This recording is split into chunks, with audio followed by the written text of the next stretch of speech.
Na Yesu alisema hivi, amwoaye huyo aliyeachana na mume au mke bila sababu za kibiblia, anayemuoana na yule ni mzinzi.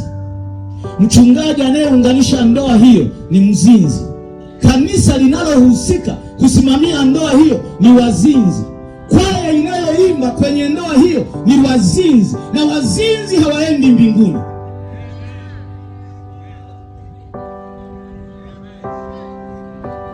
Hawaendi mbinguni. Na wale wote waliokuwepo siku ya sherehe wakasema kaserereka kubyara mwana nkima, wote ni wazinzi.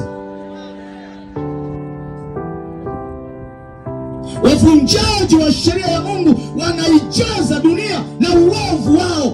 Nabii wa Mungu Ellen G. White Tizaro Yesu 33. Lakini nikakutana na hiki kitu.